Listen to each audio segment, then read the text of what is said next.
Mesdames et messieurs, bonsoir et bienvenue à cette grande édition du journal sur Congo France Télévisions. Mais avant tout, place au sommaire. 12 mai de chaque année, célébration internationale de la journée des infirmiers. Plénière à l'Assemblée nationale sur la loi électorale initiée par le G13. Ces derniers ont fini par claquer la porte. Encore une fois de plus, bonsoir et bienvenue à cette grande édition du journal télévisé. Je disais 12 mai de chaque année, la célébration internationale de la journée des infirmiers. Cette manifestation haute en couleur s'est déroulée avec quelques personnes ont réagi au micro de Congo France. Il y a le devoir, dans le cadre de ses compétences propres et sur prescription médicale, ou dans le cadre d'un protocole thérapeutique, de dispenser des soins pour soulager la douleur. Le consentement d'un patient mineur ou majeur protégé doit être systématiquement recherché s'il est apte à exprimer sa volonté et à participer à la décision. L'infirmier doit informer le patient de son engagement, un protocole associé à un professionnel de santé dans une démarche de coopération entre eux, impliquant les transferts d'activités, les actes de soins et la réorganisation de leur mode d'intervention auprès de nous. L'infirmier doit accompagner le malade jusqu'à cette dernière moment, assurer par des soins et méthodes appropriées la qualité d'une vie qui prend fin, sauvegarder la dignité de la personne soignée et réconforter son entourage. Il est interdit à l'infirmier d'en faire ou d'en favoriser une utilisation frauduleuse ou d'établir des documents de complaisance. L'infirmier a le devoir de mettre en œuvre tous les moyens à sa disposition pour assurer une vie digne jusqu'à la mort. Il a notamment le devoir d'aider les patients dont l'état de santé requiert à des soins palliatifs et à un accompagnement. L'information donnée par l'infirmier est loyale, adaptée et intelligible. Il tient compte de la personnalité du patient et veille à la compréhension des informations communiquées. En toutes circonstances, l'infirmier s'efforce par son action professionnelle de soulager le patient par des actions appropriées de son état et l'accompagne moralement.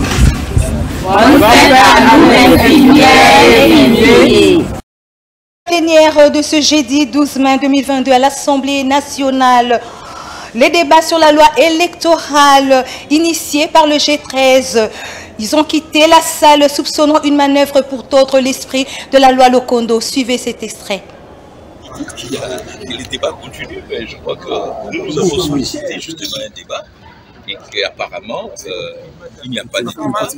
Il s'agit tout simplement des positions du groupe parlementaire et que nous n'avons pas l'opportunité de rencontrer. Nous préférons peut-être attendre les débats, si les débats auront lieu au niveau de la commission. Nous ne redoutons rien, nous voulons tout simplement garder la lettre du règlement et l'esprit du parlementarisme. La lettre du règlement, c'est que cette loi a été déclarée recevable, donc elle doit aller en commission pour débat. Et si, par consensus, nous voulons avoir un cadre intermédiaire informel, ça doit être un cadre informel de discussion. Or, nous n'avons pas la possibilité de discuter des options. Donc nous croyons que être dans la salle ou hors de la salle, ça ne change absolument rien. Mais les options s'élèvent en discutant. Si on ne discute pas, comment on va lever les options? Ce ne sont pas les options, ce sont les oukases. Proposé par le G13 autour du débat de l'Assemblée nationale ce jeudi 12 mai 2022. Écoutez à présent l'intervention du député Mayo Baudouin concernant les propositions des réformes de cette loi. Dalia Belema nous en parle. Il y a eu un débat général sur ce texte et à l'issue duquel ce texte a été déclaré recevable. Cela veut dire que les auteurs en sont dessaisis. Ça devient un document de la plénière de l'Assemblée qui va l'envoyer à sa commission. Sinon, honorable président, il y aura réouverture des débats, ce qui n'est pas bon. Je crois que s'il reste quelques discussions, il faudra peut-être aller, s'il est cher, au niveau de notre PAJ, quand la plénière aura envoyé les textes. Pour l'instant, je crois que la procédure telle que proposée par le bureau est la meilleure. Il faut qu'on s'en tienne. Je vous remercie. Merci, collègue. Place à la primature dans cette grande édition, je disais, en marge du forum Indaba Mining Investing qui se tient à Cape Town en Afrique du Sud. Le Premier ministre Jean-Michel Samaloukonde s'est livré aux questions et réponses à la presse ce 11 mai, mercredi 2022. Suivez cet extrait. Votre question a finalement plusieurs volets. Vous parlez d'abord de l'artisanal. L'artisanal reste une réalité en République démocratique du Congo avec un nombre important. Nous avons de nos compatriotes congolais qui sont dans ce secteur et il nous appartient, nous, en tant que gouvernement, d'apporter une certaine sécurisation à ce secteur-là. C'est un secteur évolutif, bien sûr, à encadrer jusqu'à ce que ça pourrait être résorbé par des voies industrielles. Mais avant d'y arriver, il faudrait s'assurer que nous puissions travailler selon certaines normes. D'abord, au niveau des lois du pays, vous avez vu qu'il y a des structures qui sont supposées venir aider par rapport à ce secteur, l'ARECOMS, pour réguler justement l'artisanal à travers certains produits stratégiques dans le combat. Et aujourd'hui, avec l'action du gouvernement, nous allons nous assurer de mettre vraiment en position cet instrument qui va venir accompagner et donner les normes avec lesquels les coopératives qui sont supposées encadrer ces artisanaux doivent travailler et garantir, notamment que nous ne puissions pas avoir l'utilisation d'enfants comme vous l'avez mentionné, des femmes enceintes et bien sûr de garantir une certaine éducation pour ceux qui sont dans ce secteur-là. Ça c'est en ce qui concerne l'artisanat. Maintenant sur la sécurisation, c'est un travail continu que nous devons faire. En tant que gouvernement et selon la première mission qui nous a été donnée par son Excellence Monsieur le Président de la République, Félix Antoine Tshisekedi, c'est bien la sécurisation du territoire national, particulièrement à l'est du pays. Et la stratégie dans la lutte pour atteindre cette sécurité totale, c'est d'abord bien sûr des opérations militaires que nous sommes en train de mener sur le terrain, mais à côté de ça, il y a d'autres stratégies, notamment le développement des infrastructures. Ce développement des infrastructures va permettre d'avoir bien sûr plus d'accès, ce qui pourra permettre aux investisseurs d'être plus libres dans le travail d'exploration qu'ils doivent faire et d'accès aux différentes ressources minérales. Bien sûr, à côté de ça, il y a d'autres stratégies de réinsertion que nous voulons avoir, surtout des personnes qui se démobilisent de ces groupes armés. À présent, dans cette grande édition, la Haute Cour militaire a rendu mercredi 11 mai son verdict sur le procès de Floribert Chebeya et Fidèle Bazana, deux activistes de droits de l'homme. Suivez cet extrait. La Haute Cour militaire a rendu ce mercredi son verdict sur le procès en appel du double assassinat de Floribert Chebeya et Fidèle Bazana, deux activistes de droits de l'homme tués sur ordre de la hiérarchie de la police le 1er juin 2010. Christian Kenga Kenga, qui a refusé de comparaître devant la plus haute juridiction militaire, est condamné à la peine de mort. Il est reconnu comme le chef d'exécution de ces doubles meurtres. L'ordre est venu, comme je viens de dire tout à l'heure, et toutes personnes qui accompagneraient Thierry, même si c'était sa femme, devraient subir le même sort. Raison pour laquelle il m'a montré des corps. Il dit que l'ordre vient de la hiérarchie. Je lui ai posé, quelle hiérarchie? Il m'a dit, Général Enoum. Je dis, qu'est-ce qu'il prouve? Il dit, Général Enoum avait reçu l'ordre du président de la République, Joseph Kabila. Jacques Mugabou est condamné à 12 ans de servitude pénale avec admission des circonstances atténuantes. Il est parmi les exécutants de ces doubles meurtres. Pour nous, en tout cas, tous ceux qui ont été cités devraient comparaître devant les juges pour que chacun nous dise peut-être les degrés de sa participation ou pas.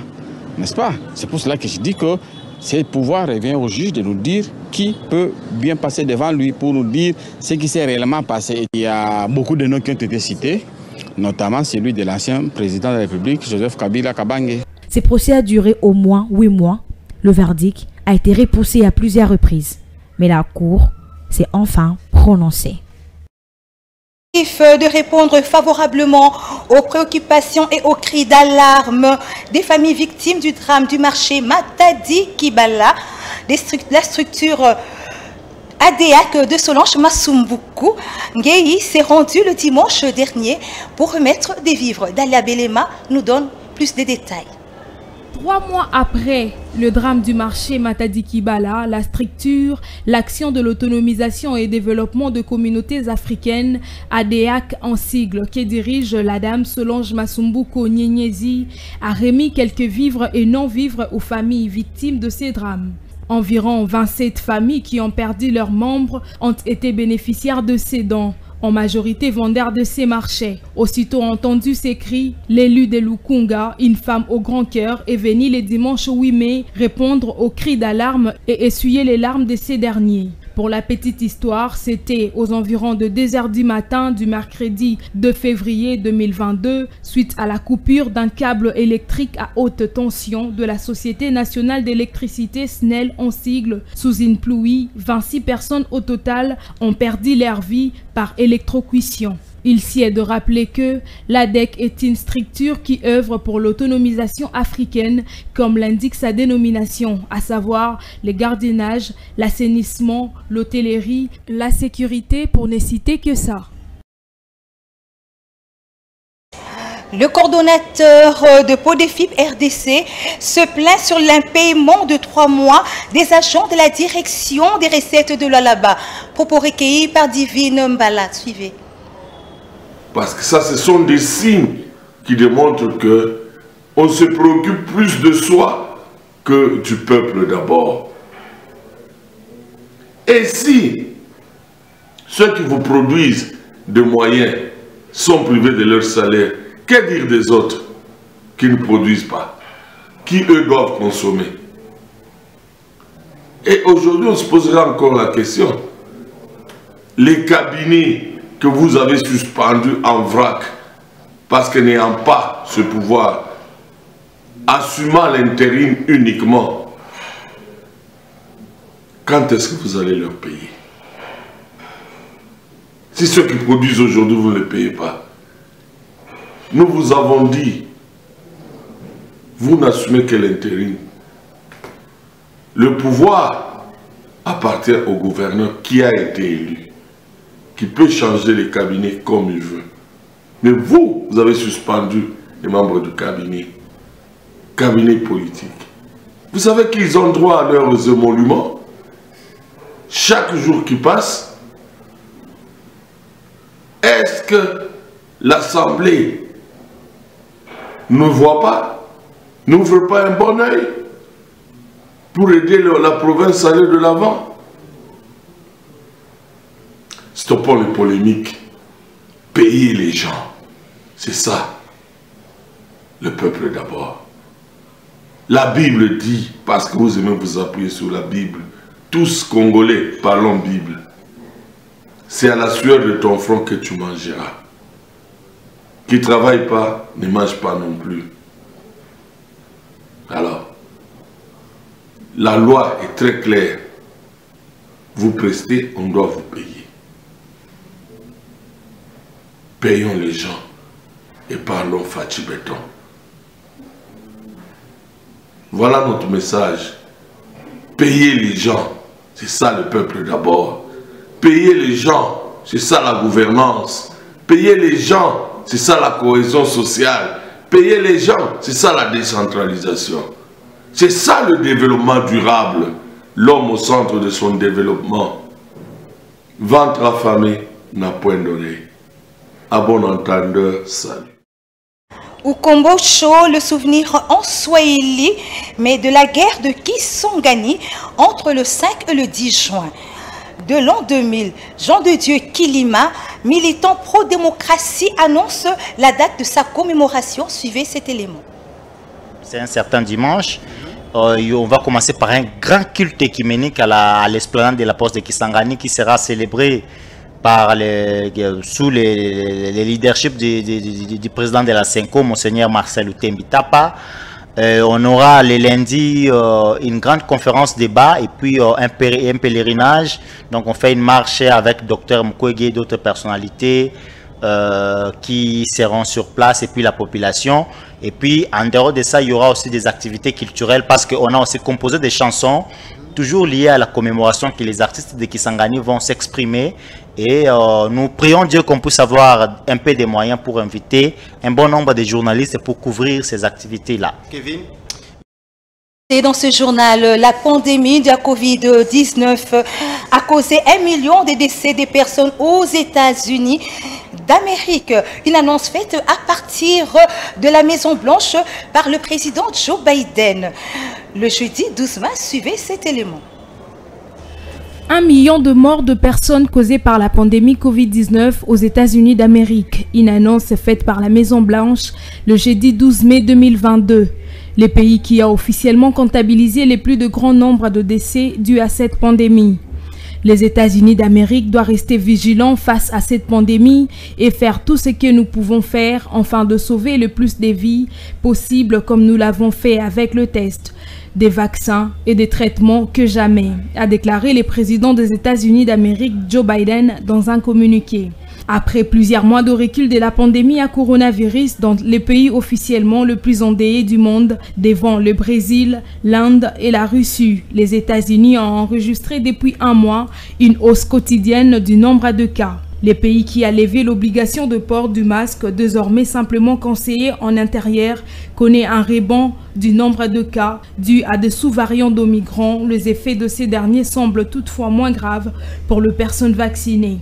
66% de population montrent un schéma vaccinal complet, 90% de personnes âgées de 65 ans et plus complètement vaccinées et la 4e dose des vaccins est de 65 ans et plus sont complètement vaccinés et la 4e dose du vaccin est ouverte pour l'instant aux plus de 50 ans.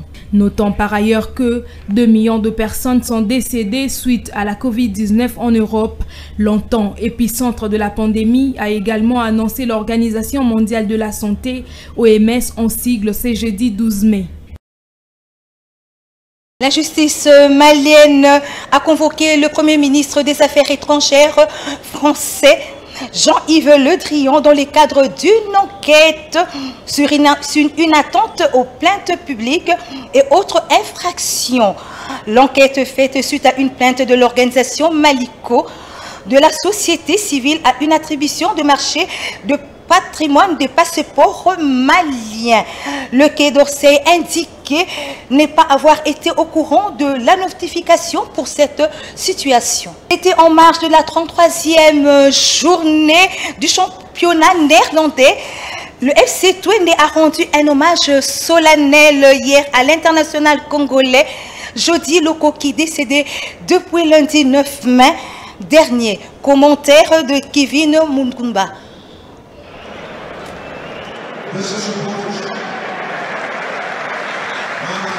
La triste nouvelle de la mort du joueur Jody Lukoki, âgé de 29 ans, a frappé le football néerlandais. Le FC Twente, dernière équipe dans laquelle évolue l'attaquant congolais, a communiqué sa mort par un message diffusé sur les réseaux sociaux.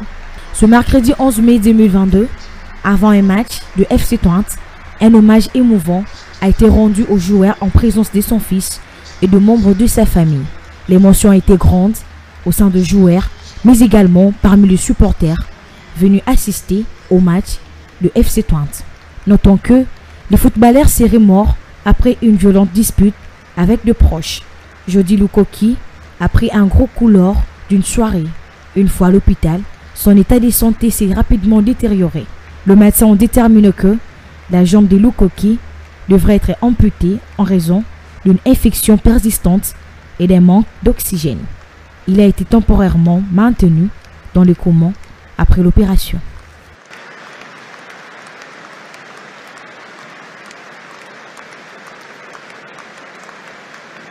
C'est par cette note que nous bouclons ce journal avant de nous séparer complètement. Le rappel du titre. 12 mai, célébration de la journée internationale des infirmiers. Plénière à l'Assemblée nationale sur la loi électorale initiée par les députés du G13. La plénière, ils ont fini par claquer la porte.